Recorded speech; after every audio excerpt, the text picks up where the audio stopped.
Ms. Swanson, before you start, I just want to let people know, I know we've got a lot of people standing in the back. There is an overflow room E1026, so there is an overflow room that's got a video screen and you can hear everything and you can actually have a place to sit. It's E1026. Ms. Swanson. Thank you, Chair Cyrier and members.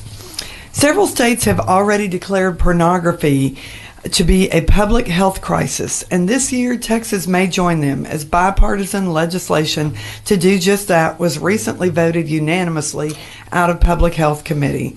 Studies have consistently shown that pornography is damaging to mental health and childhood development.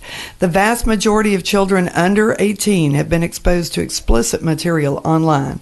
This exposure is warping our children's views of romantic relationships, basing them on instant sexual gratification rather than love, affection, and commitment. One survey published by the University of New Hampshire reported that 93% of the boys and 62% of the girls surveyed had viewed pornography in their adolescence. In this same survey, 18% of the boys had reported seeing images depicting rape or sexual violence. A troubling report published by Middlesex University in the UK stated that 53% of boys believed the pornographic images they had seen demonstrated a realistic depiction of sex. A 2010 study conducted by the neuroscientist So Oji found that 13% of all internet searches were pornographic. Studies have also shown that due to its addictive nature, pornography triggers similar responses in the brain to the responses caused by the consumption of drugs and alcohol. With children accessing pornography at younger ages, there is grave concern about lifelong addiction. Addictions, especially sexual addictions, can lead to serious marital problems that can break down the family unit, which is the backbone of society. We should be doing everything we can to protect our students from accessing this damaging material and developing a lifelong addiction. Unfortunately, school online library resources in this state, purchased with our tax dollars, can be tools for accessing this obscene material. I do want to throw in that when my younger kids had, they were some of the first in Klein ISD that had the school supplied laptops, and we were sold a bill of goods that they were really going to be protected. They weren't going to be able to get to any of that.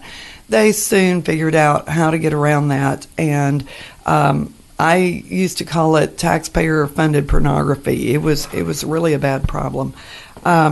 I have witnesses here today that have seen the kind of material that's available right now. I know they will be happy to explain their findings and answer member questions. I think we can all agree that the accessing of pornographic material is not the proper use of tax dollars or school resources. House Bill 3730 will ensure that taxpayer dollars used by the State Library and Archives Commission to purchase online resources for schools are not given to vendors who have not put proper protections in place for our students. It requires that vendors who want to contract with the state to provide online resources for grades K through 12 must maintain a technology protection measure that blocks obscene and pornographic visual protections.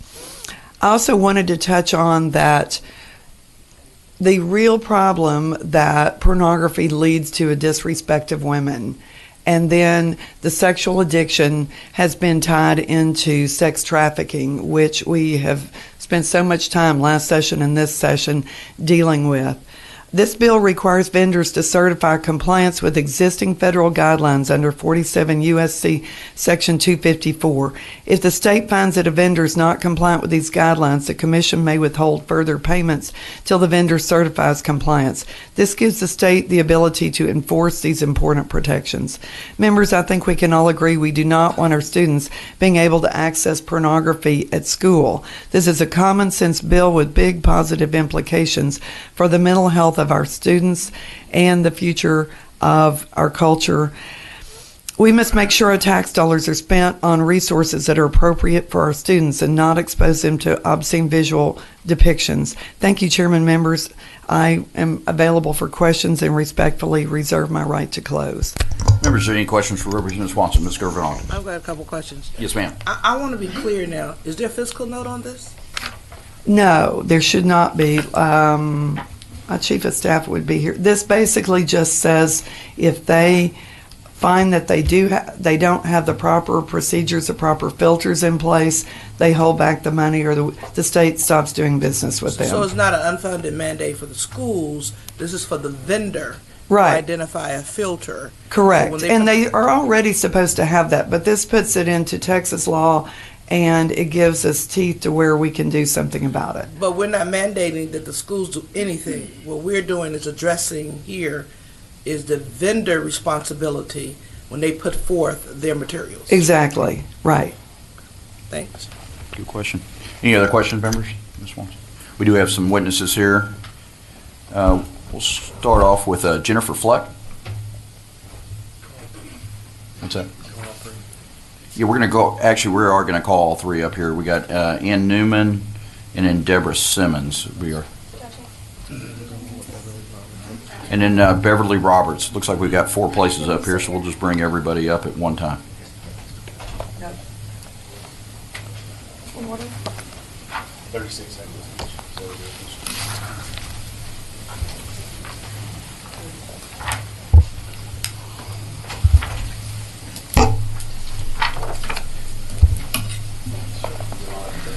Ma'am, what's your name? Jennifer Fleck. I'll let Ms. Fleck go ahead and state your name, who you represent, and then it looks like you represent yourself here, and then your position on the bill. Thank you, Chairman. My name is Jennifer Fleck. I'm a parent and an attorney. I represent myself, and I'm for House Bill 3730. Thank you, ma'am. I printed in your packet, the first 2 pages are just talking points, some opposition statements sometimes that we hear, and so I'd like to go through those because I think it provides a breadth of testimony. Statement 1, it's not the vendor's responsibility to filter its resources. I would assert that it is the vendor's responsibility to filter its aggregate resources. It profits from the publishers and the subscribers, and the vendor is in a better position to filter its feed than to put the onus on 1,031 Texas school districts. Statement 2, it is a restriction on speech to filter resource content. Pornography is considered a public health crisis. Obscenity is not protected speech under Miller v. California, and this bill only filters visual images, which was upheld by the Supreme Court in U.S. v. American Library Association in 2003. Statement 3, EBSCO does not provide these resources directly. The student must click on a link or an ad or a footnote. This is not true. My 8th grade son goes to Hudson Bend and Lake Travis ISD. I went on the website, went to EBSCO, did a search for hardcore pornography, and found several books, one of which is at the back of your packet. I put a sticky note over the obscene picture. You can't unsee it, so I don't recommend looking at it unless you want it etched in your memory. So I didn't click on a footnote, I didn't click on an ad, I didn't go outside the website. It was an ebook that was available on my child's library resource. And when I contacted the district, they took EBSCO off, but I can't call all 1,000 districts. Number 4, the people testifying for this bill are an organized group, religious group, free speech haters, and extremists. We're not. I'm a parent, and we're not a part of an organized group. Number 5, EBSCO research shows that the vast majority of students are not searching for porn. Do we care about the vast majority of students, or do we care about every child in Texas? We care about every child. Number 6, schools are already filtering their library resource. This bill is not necessary. I have found pornography on my child's school district website. Along with these other ladies, it would be easier and free to require vendors of the state to filter their resources rather than monitor 1,031 school districts. What about public libraries? The bill only applies to school online databases purchased with Texas tax dollars. Statement 8, students can get on the World Wide Web on their phones, at home, through search engines if they want to see porn. They are not going to use school library online resources. We cannot control what a student does with their own device on their own time, but we can prevent Texas tax dollars from funding pornography access in the schools. Number 9, EBSCO is a respected online aggregator with no proven complaints against them. If EBSCO is respected, then they should have no problem filtering resources to protect children. And what would be awesome is a filter that Texas could require. They then could sell that same database to every state, and we could be helping children in every state. Number 10, and the last one. If EBSCO is unwilling to filter their resources, then there's no substitute for EBSCO in the market. Texas has spent more than $5 million tax dollars and district fees with EBSCO since 2016. I think they will be motivated to keep Texas as a customer. But if not, I've attached a list in Exhibit 3 and 4, or I think it's Exhibit 3, of all the, Exhibit 2, of all the additional databases that we purchase, and a nonprofit actually in 2016 donated 10 million accessible ebooks. So, for all those reasons, I'm asking that this committee vote this bill out today so it has a chance to get to the floor and be passed. I think it's as important as making Bowie the national knife or the state knife. Thank you for your time. Members, any questions for Ms. Fleck? Seeing none, we'll go to the next one. My name's Ann Newman, and I'm for this bill. Raise your hand if you support pornography in the classroom. I didn't think so. Only the most callous and perverted minds would. So I'm hoping you will consider children important enough to do everything you can to get this bill passed, and I hope you'll co-author it. I was shocked to learn that my grandchildren can access pornography in Texas schools through EBSCO. EBSCO was in my grandchildren's elementary school. Apparently, the district agreed with my son about the egregious content and removed EBSCO. As has been pointed out, the Texas Public Health Committee, Texas House Public Health Committee recently passed a resolution to recognize pornography as a public health hazard, as 15 states have done. So why can Texas children access pornography in their schools? Mercy Children's Hospital in Kansas found a dangerous trend involving children and pornography among the victims of sexual assault they had seen. Children abusing children. Almost half of the perpetrators were minors, likely to be between the ages of 11 and 15. Victims were most likely to be girls about 4 to 8 years old. They are seeing about 1,000 victims a year and found children are exposed to pornography at very young ages, around 4 to 5 years old. A Florida study found that juveniles account for more than 1/3 of those known to police to have committed sex offenses against minors, and the most common age of individuals committing illegal sex behavior against children under the age of 12 is 14 years old. Reports of children sexually assaulting each other have almost doubled in the last 4 years in England, and experts blame the rise in the availability of online pornography. I could cite more studies and experts, but I believe you understand the harm of pornography. The issue is, what will you do to protect children? Please care enough to protect children and vote this bill out today. These are my grandchildren. These are the people that you're going to be protecting, and all children. Thank you. Thank you. Is there any questions? Next, who would like to go next? Got two more, I believe, that would like to testify.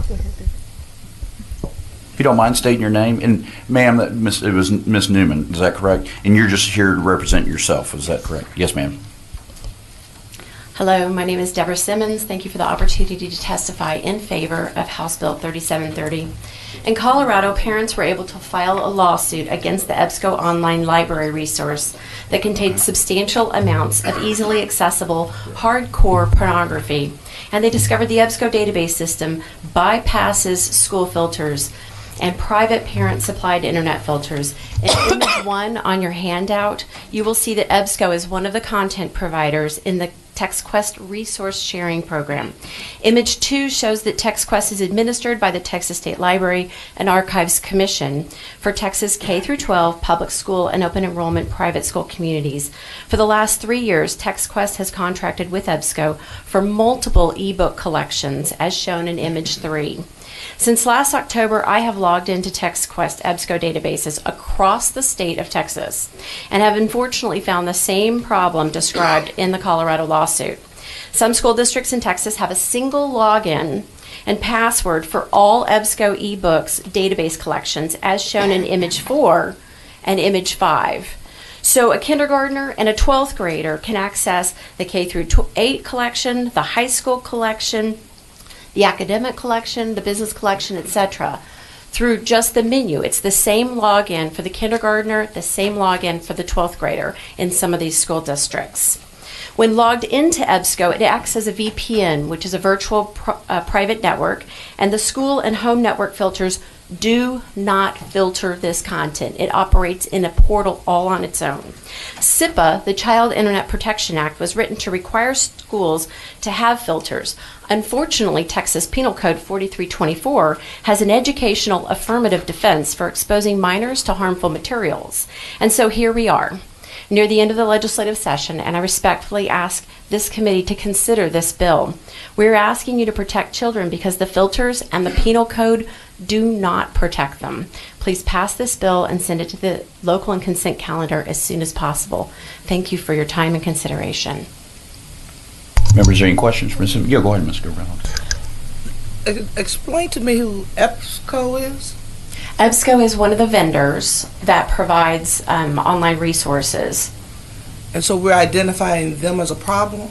They are particularly named in a lawsuit in Colorado for having hardcore pornography. So they're schools. they're one of many vendors here in Texas. Yes, But yes. we've listed them as a major violator?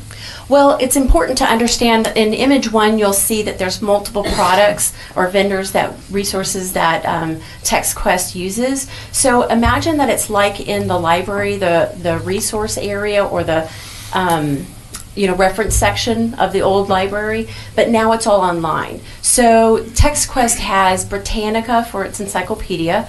They contract with Gale, G-A-L-E, for periodicals and journals. And right now the RFP with EBSCO is for ebooks. So this particular bill is just asking all of the vendors to filter their images to make sure that they're not pornographic. But I want to be clear. EBSCO is just one of many vendors. Just one of many vendors, yes. Okay. Thank you.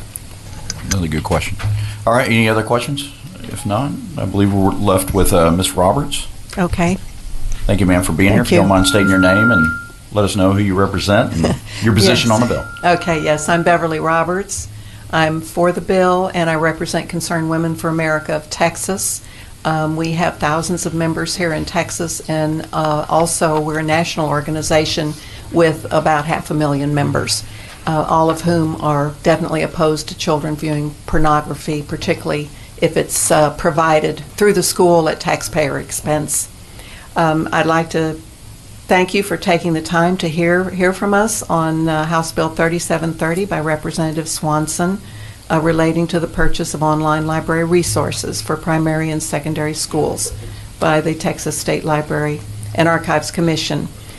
While we wring our hands over the issue of school safety, and the legislators have introduced and promoted multiple bills aimed at assessing the mental health of students in order to discern who might be needing psychological intervention, we fail to address the serious issue of the effects of pornography on young minds.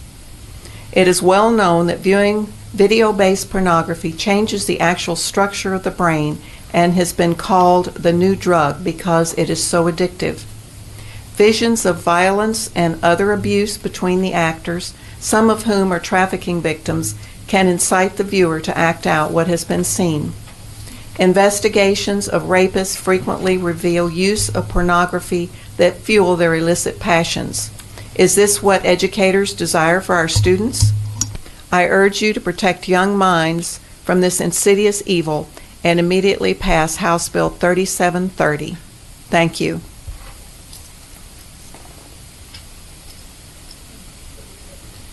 Is there any questions, members? Anybody else? What's up? Okay, we're done with this panel. We do have somebody else here, it looks like. Thank you all for being here this morning. Wendy Woodland?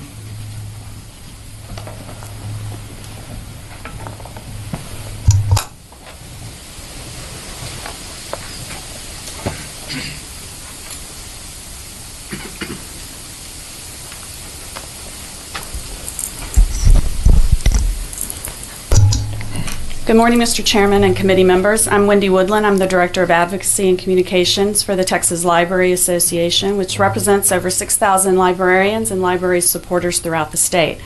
TLA opposes HB 3730, which would negatively impact the TextQuest program, one of the most valuable resources the state provides to Texas schools. Currently, 68% of Texas school districts and open enrollment charter schools participate in TextQuest, serving over 5 million Texas students at 1/10 the cost of what a district would have to pay to purchase these resources on their own. For example, Bastrop ISD pays about $2,900 in fees to access resources valued at over $300,000. Conroe ISD pays $16,600 in fees to access resources valued at $1.7 million. The bill would require the Texas State Library and Archives Commission to purchase online resources for TextQuest from vendors that comply with the Children's Internet Protection Act, or CIPA. However, CIPA does not apply to content producers. Establishing a standard that vendors cannot meet would have a detrimental impact on the pool of quality providers, threatening the long-term viability of this important program. Additionally, the requirement that only schools which comply with CIPA may participate in TextQuest is unnecessary, as the vast majority of school districts are already CIPA compliant, because any school district which participates in the E-rate program must certify that they are CIPA compliant. School districts currently manage TextQuest resources to ensure that the available information is appropriate for various grade levels. The TextQuest Resource Guide categorizes resources by school level and includes the features and content available. The guide, of course, may be modified to fit campus needs. TextQuest enables students, faculty, and administrators to access valuable online resources in support of curriculum, teaching, research, continuing education, and training. It truly levels the digital information playing field across the entire state, providing valuable content that contributes to students' academic growth and success. Therefore, we ask that the committee continue to support this essential program and not approve HB 3730. Members, yes, ma'am. Ms. Gerber-Hawkins. Thank you. I love to hear two sides of the story Yes, before ma'am. we make decisions. Because one of the things I'm concerned about, no doubt, is as the ladies previously brought out, is the concern that all of us would have for kids being able to access material that they shouldn't. And so what you're saying is that schools already, through the CIPA deal and through putting in blockers or whatever the technology terms are already doing this. Yes. Under CIPA, schools have to have a filter in place, so the technology to filter content. They have to provide training and information and lessons on safe usage of the internet, and they have to have policies in place on content and internet usage. But what I'm also hearing is these parents are saying it's not doing its job. Is that true? Well, I think that no technology is perfect. However, I do think that the local school districts have procedures and policies in place for when inappropriate content is perhaps discovered, they can go through their process of material challenges and remove it as needed. And what I also heard you say, you testified to, was that vendors cannot meet a higher standard. Well, the vendors are not subject to CIPA, so asking them to comply with a federal law that doesn't apply to them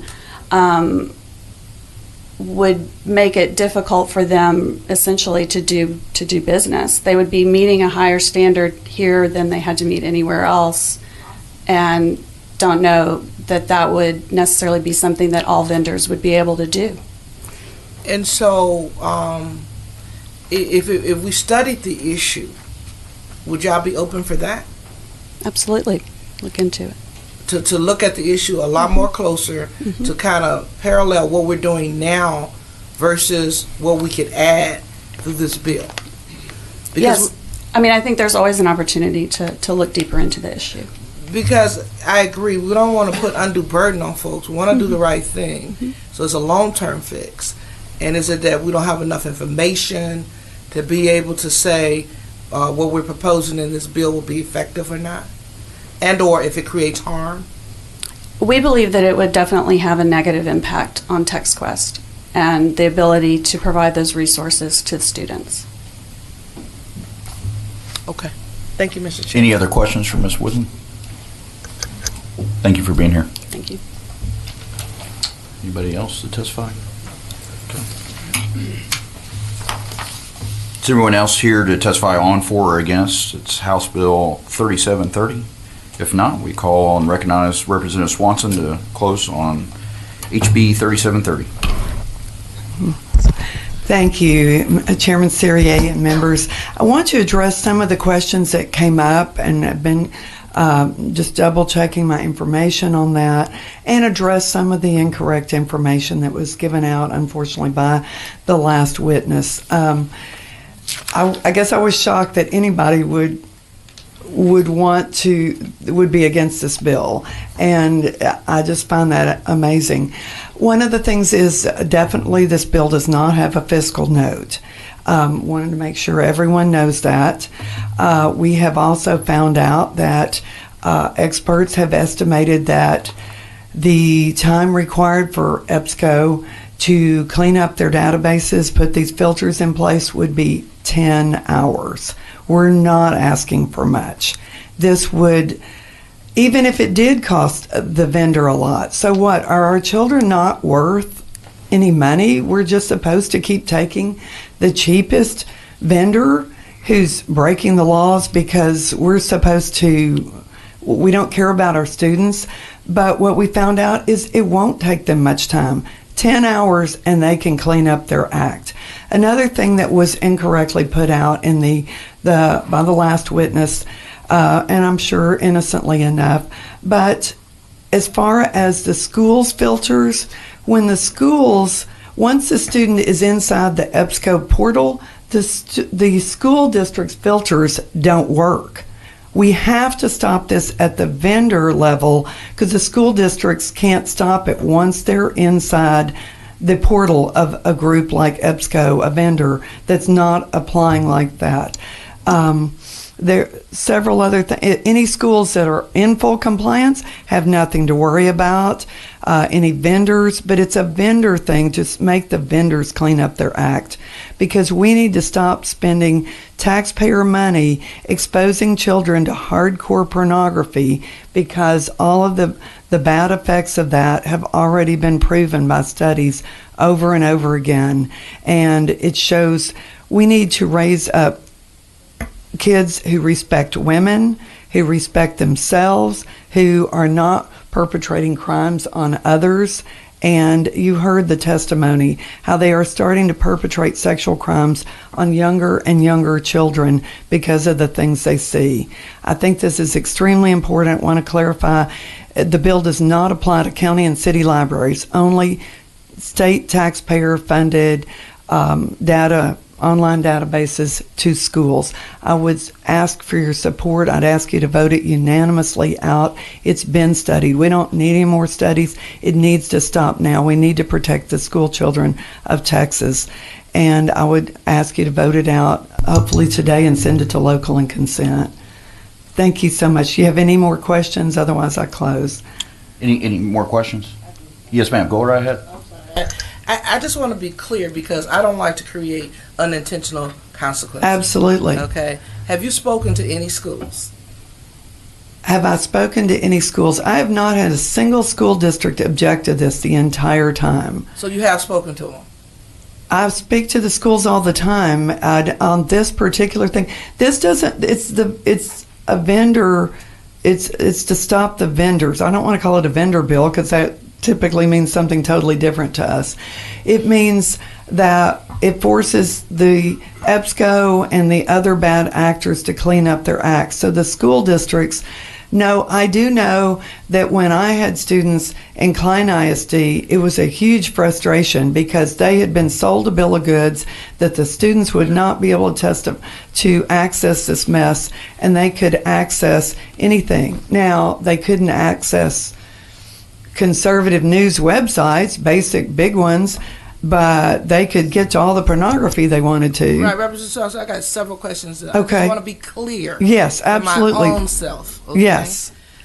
So, and my thing is, I think we all want the same thing. Right. Now, I know we all want the same thing. It's best Absolutely. for children. Right. But I'm trying to be clear on the impact that it may have on schools. That's why I asked the question, have you spoken to schools?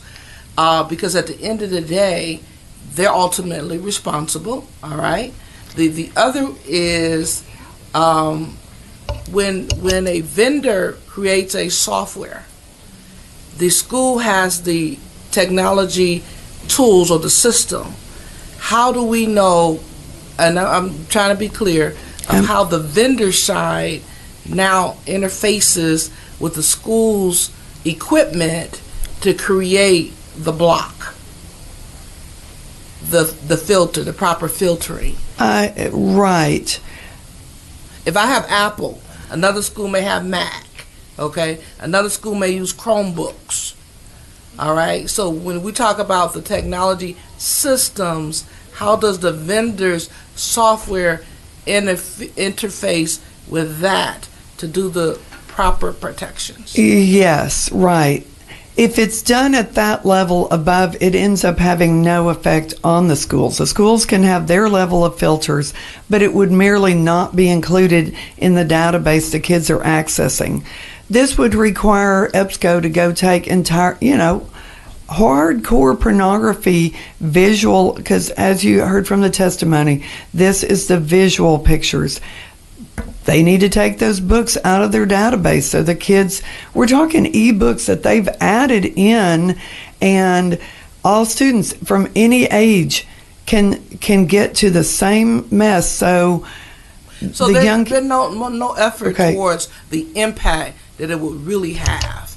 We're saying that we don't want this to happen, and I agree wholeheartedly. Absolutely. But we have not delved deep enough into it to say, here's how we can really prevent it in terms of any vendor, not just EBSCO, any vendor that provides material. And so if we're going to resolve the issue, we've got to know a little bit more about how it interfaces with the school's technology, hardware. I would be glad to call a witness back up here, but in this situation, that's not the issue. The issue is what they are providing. If they cut it off and it's not in their database, then the school doesn't have to worry about the student getting to it. So you're saying they have pornography books in their database? Absolutely. That was what the witnesses testified to. Do you know this? We have spent a lot of time researching this, and absolutely that it's a huge problem. It would take them, the estimate is 10 hours to clean it up. The school districts would have no responsibility under this, and it would be no cost to them and no cost to the state. I know we got plenty of questions, and I know we'll have some follow-up. Ms. Morrison, Representative Morrison. Yes, Representative Swanson. So I guess my question is, during the time that you've been working on this bill, have you had any school districts come to you and are opposed to this? I have not. I have not had, no school districts and no school organizations that have are objected opposed to it. And so basically, this is just trying to get this vendor to pull the pornography that the schools are using yes. off of their website so the children cannot access it. Absolutely. Is that correct? Yes. Right. Okay. We're asking them to do the responsible thing and stop. Just pull, yes. pull what they have on. So there's no way that the students can access this information. Correct. Which is what we don't want our children Correct. to see. Yes. Okay. Absolutely. That clears it up for me. Thank you, Representative. Thank you. Okay, is there anyone, any other questions? Seeing none, at this time, we would like to, you've already closed? I'm finished Okay. if everyone is finished asking questions. At this time, HB 3730 will be left pending at this time. Thank you. Thank you, ma'am.